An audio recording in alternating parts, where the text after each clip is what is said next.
All right, welcome back, everyone. Once again, we are into the last session of our discussion. And I want to thank you for being steadfast from the beginning to this particular time that we are going to see off what we have started since the beginning. I want to commend your resilience. And this also go a long way to show how committed you are to what we are already doing. And this is going to give us a clear picture of where we are going to. So without wasting much of our time, my name remains Obeti Nban, and we are going to listen to Samuel. So if you have your water with you, just take your water as we prepare for Samuel to come on and give us his own session. But I'll just do very brief intro about Samuel. As we all know, Emmanuel Samuel is an HR professional who operates in the tech ecosystem. He works with a diverse organization with representation from nearly all continents in the world. Having related with employees from various racial backgrounds, he has practically employed the talent or tenet of D&I, which is diversity and inclusion, in the execution of his duties. Emmanuel holds an MBA from the prestigious Obafemi Awolowo University. So, ladies and gentlemen, at this moment, we are going to listen to Emmanuel as we wait a sec for him to now join us. So let us just wait a minute as Emmanuel is trying to join us. So I can see Mercy just join us. Mercy, thank you so much for joining us. We are happy to have you here. Before Emmanuel joins, if you have a word or two to say to the organizers or whatever, you are free, as Emmanuel is trying to get his screen up.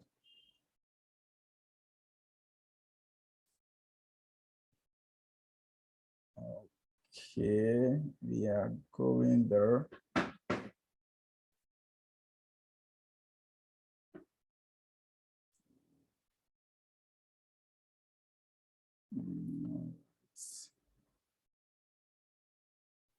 Okay, Emmanuel is here with us already. Yeah, so first, good day, everyone. I want to say big apology to everyone for not being able to make this session live. So by the time this recording is going to be playing, I will be at an event that requires my physical presence. Yeah, so that's essentially why I'm not able to make this session live. So I'm very sorry for that. Secondly, I want to say a big thank you to the organizers of this event for having me speak. I see it as a big privilege and I thank you so much for it. So let's delve into the business of the day. I'm essentially speaking about the inclusion of black talents in the tech space, right? So what's the representation like for black talents in the tech space globally as a whole? So first, I would like to just briefly describe what inclusion is. So inclusion is essentially every effort an organization puts into having people of different races, people of different age brackets, people of different genders, people of different religion, have representation in a workplace, right? So every effort you put at that, the kind of culture you put at that, how your recruitment process is, the environment, is it enabling? So inclusion doesn't only talk about having those people represented alone in the workplace. It talks also about, are they thriving? Do you give them room enough to thrive? Are they represented in places that matter? Are they represented in the table of decision making, right? So it's not as though you just have these people in the workspace, in the workplace, and they really don't have a voice. That's not inclusion, right? That's just maybe hypocrisy, right? But then they have such freedom that they can thrive, they can contribute to decision making, they can contribute to how the organization is being run and all of that. So essentially what inclusion is. And I really didn't even bother myself coming up with facts and figures from various data sites on the number of black people that are in tech versus other races and all of that. So this is something I really don't even need to prove, right?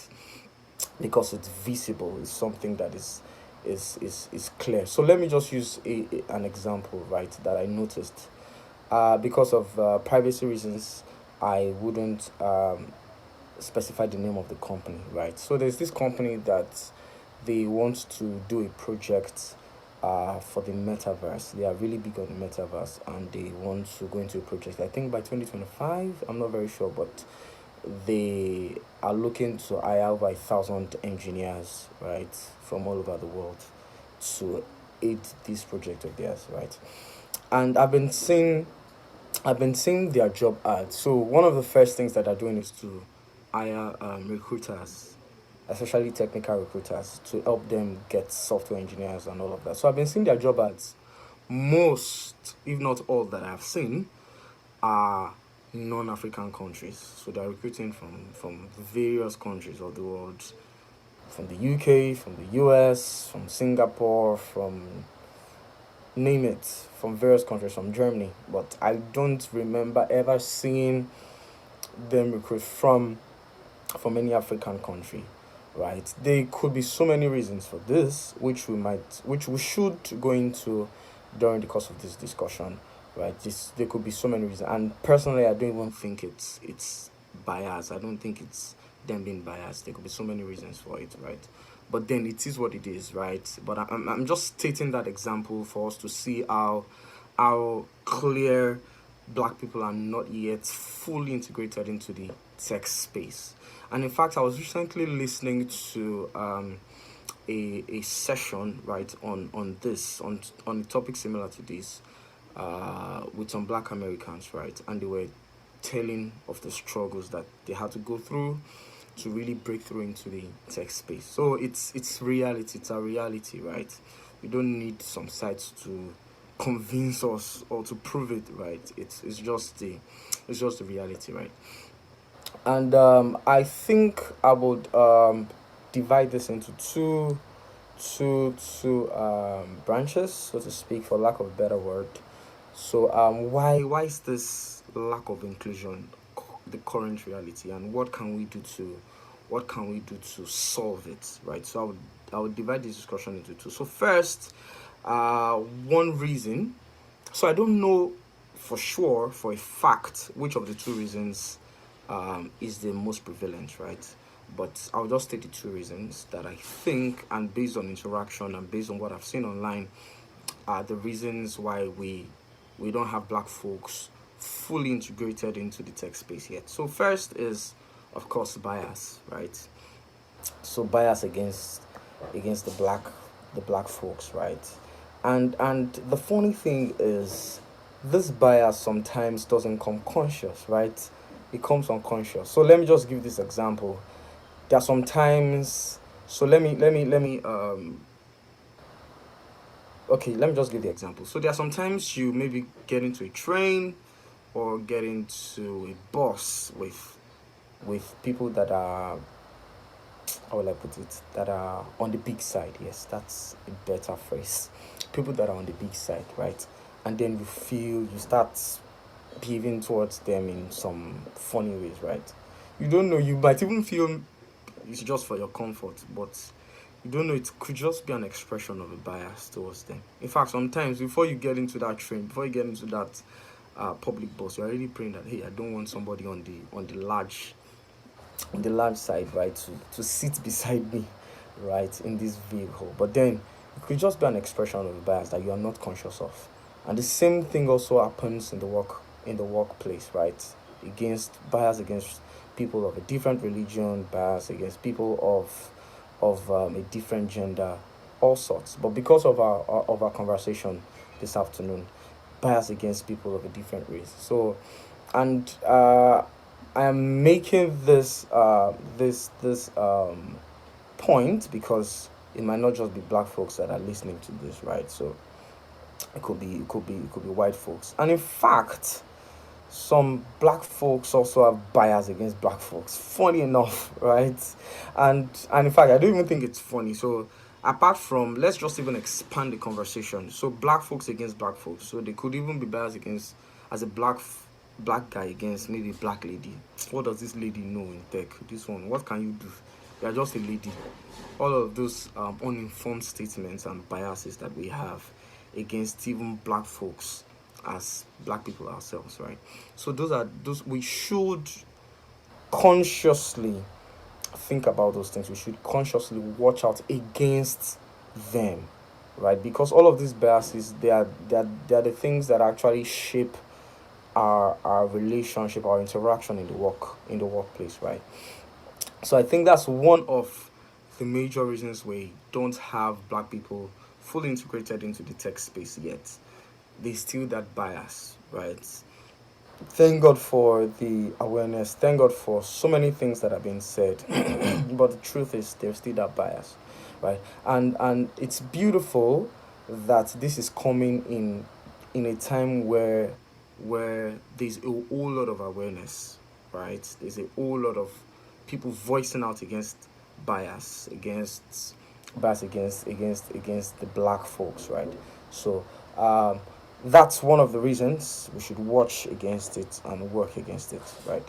And the second reason, which I think is more more significant, considering that I can guess that the majority of people in this session are black people like myself. The second reason is the lack of competence.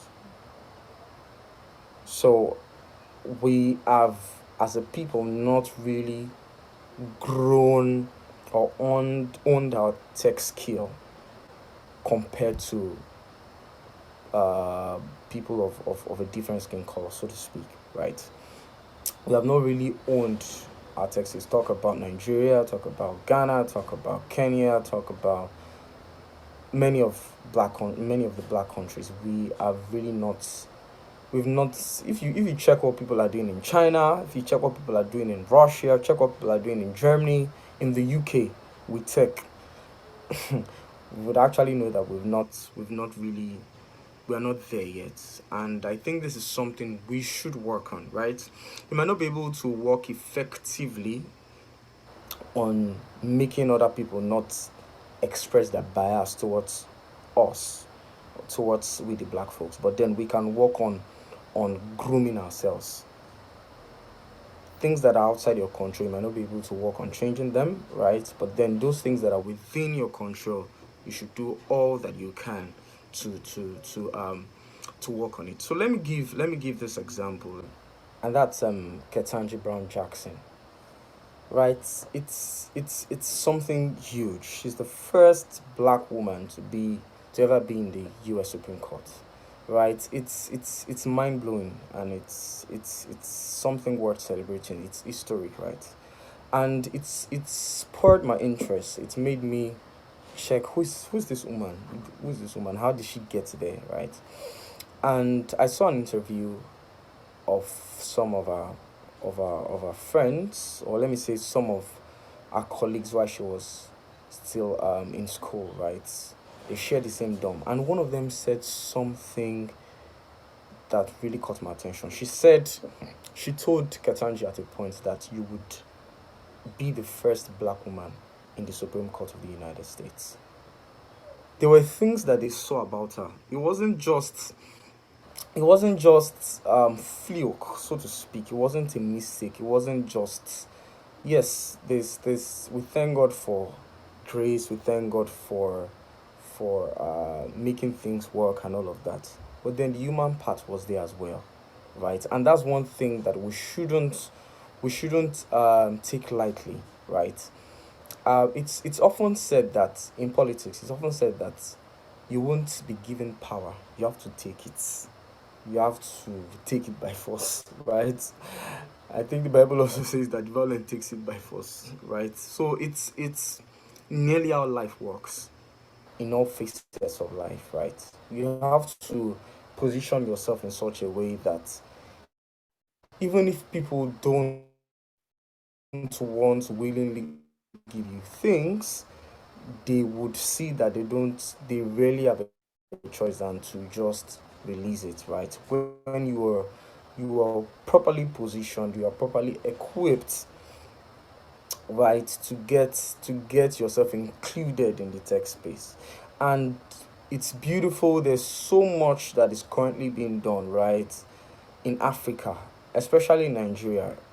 We are seeing millions of dollars being raised month in, month out. We are seeing a whole lot of things happening in the tech space in Africa, and it's really laudable. If you wait for maybe a Twitter, for instance, to come to Nigeria, for instance, to establish the office, we might wait for a number of years without even seeing anything. But then, what are we doing? The likes of Paystack, the likes of Bigvest, the likes of Flutterwave, the likes of Kuda, a whole lot of companies are doing massive stuff, right?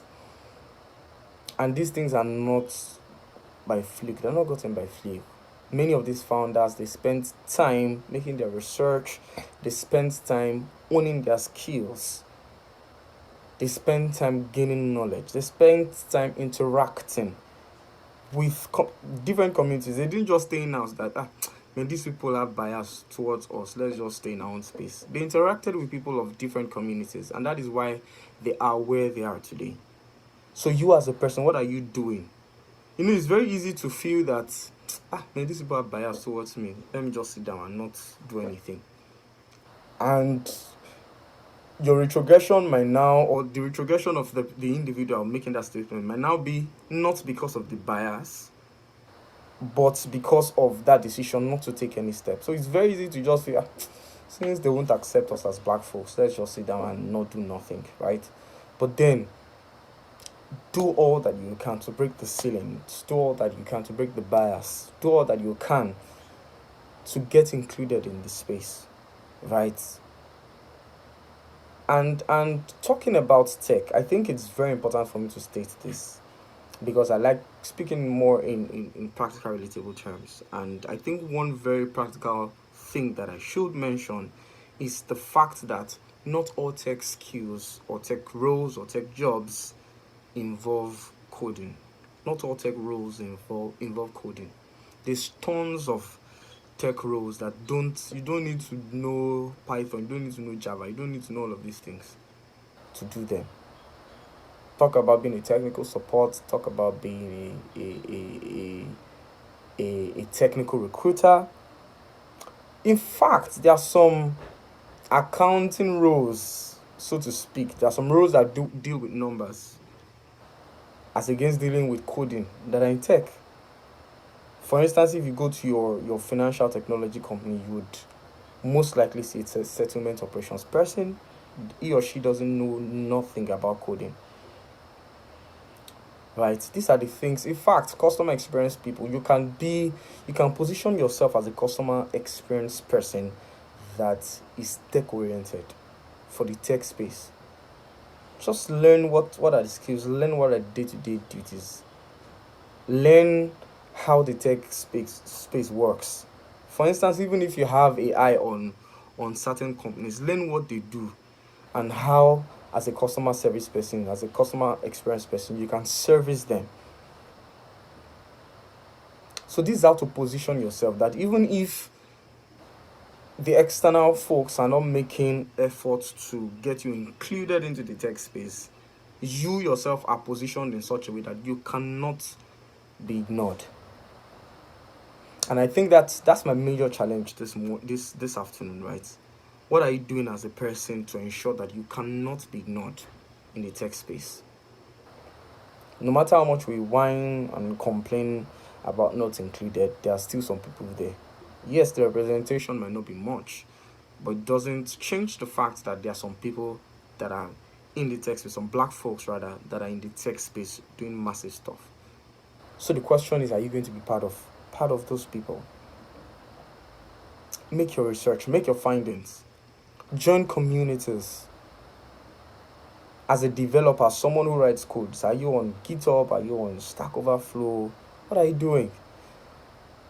as someone who is interested in tech space, are you on LinkedIn? Are you following company pages, tech company pages? Are you following them? Do you even know what they do? Because no matter your role in a tech organization, you should know what the company does. And it's very rare that you see a tech company that their product is coding language. I don't even think there's any tech company that what their product is just to code. No, coding is just a means to an end, right? So you might be coding to maybe build a product that people can make payments from, that people can access care from, and all of those. So it's the end product is not usually coding. So when people hear about tech, in fact, I think we exclude ourselves, right? And we shout that, oh, there's no inclusion and all of that. We just exclude ourselves sometimes because of ignorance, because we feel maybe the text is just for people who can code and all of that. No, it's not. It's not necessarily. So that's another important point. And I think another very important point that can help we as individuals own our tech skills is to get mentors that are into what you are interested in. Do maybe technical writing, who are the top folks, and don't just stay with. I'm not saying this because I have a bias, but I'm saying this because I want us to be globally relevant. Don't just stay with black folks. I think one major thing that I've done this year that I really like sat down, I decided to do, and I'm doing this year is to follow non-black folks on LinkedIn. People of the Western world, so to speak, to follow them a lot on LinkedIn. So I'm seeing their engagement, I'm seeing their posts, I'm seeing their various activities, I'm seeing those things that they're talking about. I'm seeing how we can do HR better because I'm an HR person. So of course, the people I'm following I'm not following DevOps folks. I'm following HR people mostly. I'm seeing how they are doing HR, for instance, in Twitter. I'm seeing how they are doing HR, for instance, Facebook. I'm seeing how they're doing HR, for instance, in Google. I'm learning. Because the truth is, there's no denying the fact that these people have gone ahead of us. The first 5, 10 companies that were established, they're from the Western world. So you have to learn from them. You can't deny that fact. So have mentors, both distant mentors and close mentors, right? Learn wide, learn vast, and most especially people that are already operating in the tech space. Don't limit yourself to, oh, this is how Nigerian companies do it, this is how Nigerian software guys do it. Learn from people that are in the Western world, that have gone ahead, right? There's a way the exposure helps our mentality to think broader,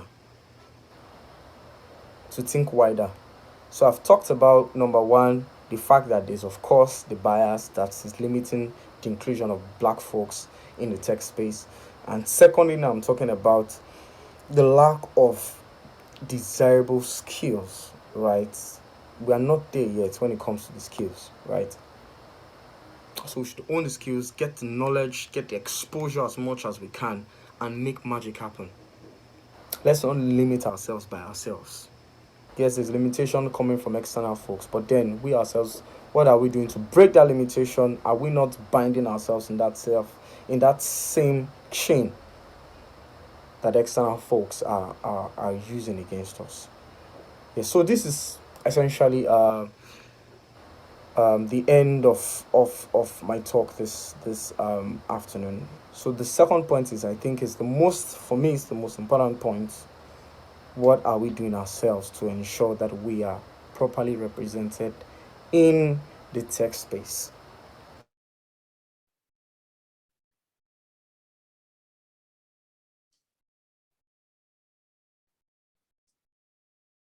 Wow, that was an amazing session with Emmanuel Samuel. I believe all of you that are in now are well enriched by what he has shared.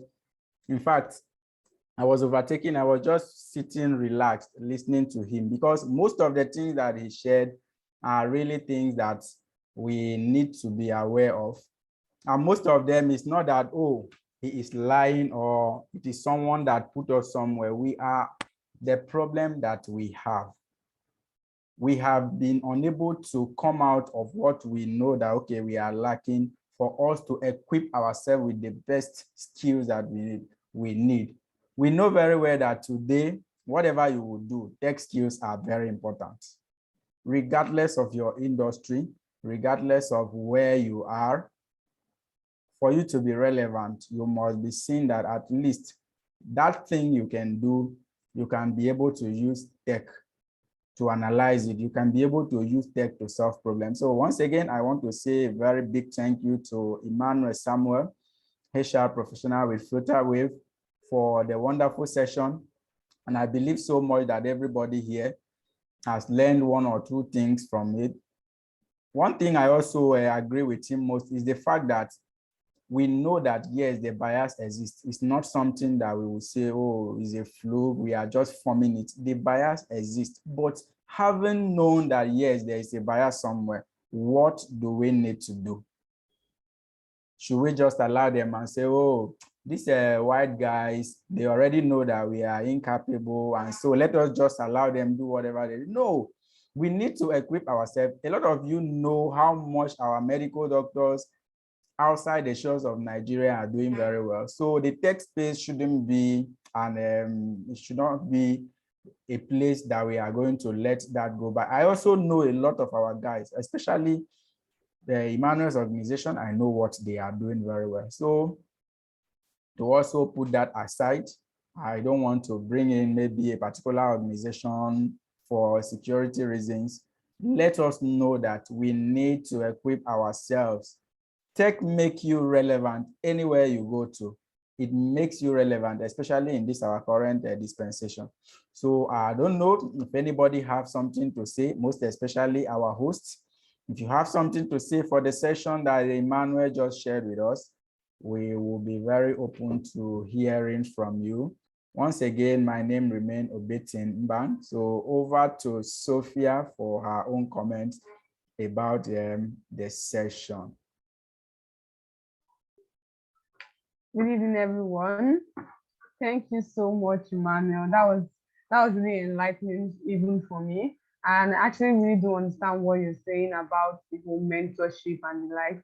That's true, actually. We need to accept the fact that these guys are actually ahead of us in things like this. We can't deceive ourselves and say, oh, they already believe we are out of it, so why should we even bother? We exclude ourselves in some situations. We just give up just like that. Why? Why should you? Why can't you put in that effort? Why can't you try to actually get into the tech space? Nobody's saying that everybody has to be in tech. What we are saying is whatever area or whatever specialization you are into, you need tech to thrive. It makes you relevant, like the moderator said. It definitely makes you relevant, even if it's HR or real estate or manufacturing or accounting, whichever specialization, you need tech to thrive.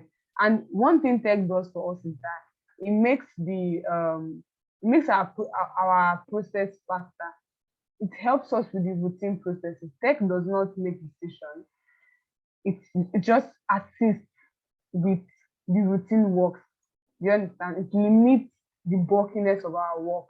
So imagine if you are really good at it. What makes you different from someone who is using the manual method is the fact that you found a way to make it faster. You found a way to make it more efficient. You found a way for us to bypass that and move to other important things. So thank you very much, Emmanuel. Thank you, Betty, for this. I really appreciate this opportunity. And I remain Sophia. Over to you, the moderator.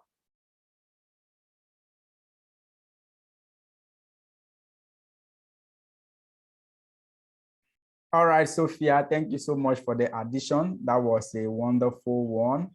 I don't know, we have Mercy here who joined us lately, though the other sessions have already gone. Though we have our recordings, and at any moment, anybody can always listen to them. So Mercy, I don't know if you have anything to say before we can move on to round off the session, as this is our last session. Okay, Mercy, you can go on.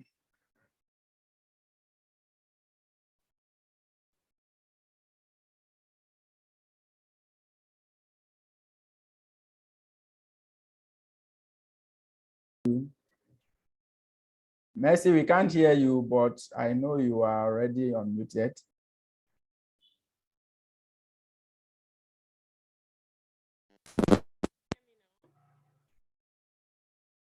Can anyone hear me? We can hear you now. Thank you. All right.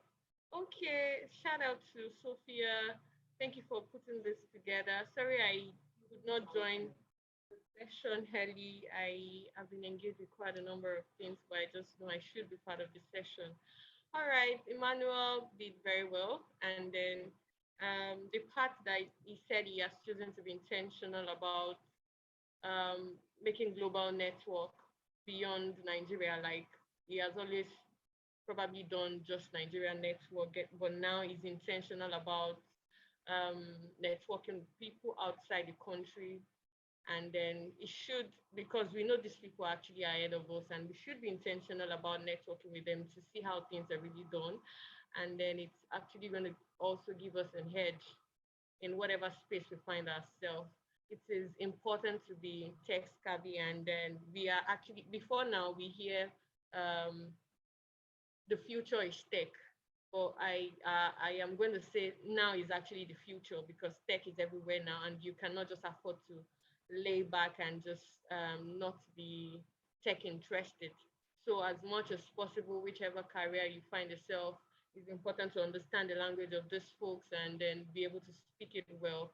Because, and thank God we all on this platform are human resource practitioners, and then we just really need to understand that um, the space of tech really needs us, and we really need to stand out. And to be able to speak well this language, you need to learn them and stay relevant in the space.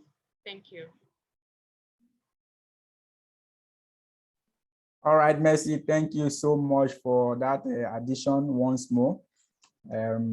Just as you have said, it is not about, oh, we are getting there, we are already there, and there's nothing we can do about it. We must speak the language. And I believe everybody here, even those that will later listen to the replays of this broadcast, they will know the importance, how everybody needs to speak this language, because this is what will really make us to be valuable. This is what will make us to be perceived as people who have much value to add, not just to the organization, but to the society. And we are not just looking at the shores of our country or our continent, but we are looking for a global space where we become relevant anywhere we go in the world. So Mercy, thank you so much for this. I will give my last words then also, so that our host will also give her own last words before we can move on. I want to also thank everybody who has been here from the beginning of the session, our first speaker and all those that were here. I'm so much grateful that today this has started. As we began, I said something that the world is filled with a lot of people who have identified problems, but how many of them have seen that those problems they have identified need solution and they start doing something about it? Particularly, I was so happy about this because I know how much I've been speaking to Sophia, you need to start off something like this, and finally she did. So in person, I am so much happy about it. I will say I will lean my support, regardless of whatever it will demand, to this platform and all the team members, that whatever will be required that this will have a global recognition, we are going to do it. And I believe also you, the participants, everybody listening to us there, you are also prepared that we are going to give this a great push, so that everybody needs to listen to this. Because we know that inclusion is something that everybody, regardless of your organization, regardless of your race or whatever, you have suffered it at one point in your life. You have been judged by people because maybe your past experience or someone else who share the same heritage with you, and because of that you are judged based on the action of those people, which is not supposed to be. And because of this, we have identified the problem, and Sophia is already putting it out there, as a solution. So all we will need from you is to come in. Let us push this to the world. Let everybody understand that we can do something and make our society a better one by giving everybody equal opportunity, regardless of your gender, regardless of your color, regardless of even your age, your size, and whatever. So from here, I will say once again, thank you all. I know my thanks can never be enough, but definitely at this moment, we are going to listen for just the last words from our host, who is trying to join us. I think her audio is having some glitch, but in case she is unable to join back now, okay, I think she should be joining now. She should be joining. Let's wait a second for her to join. It's like she's having a glitch with her audio.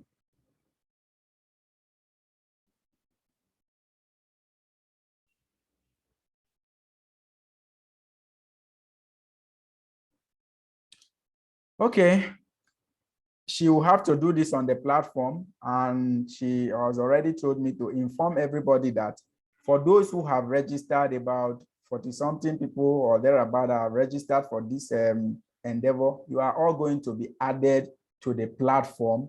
And as you are going to be added, please note that nobody is going to remain just a dormant person in that group. Everybody is going to be active because a lot of activities will be happening there.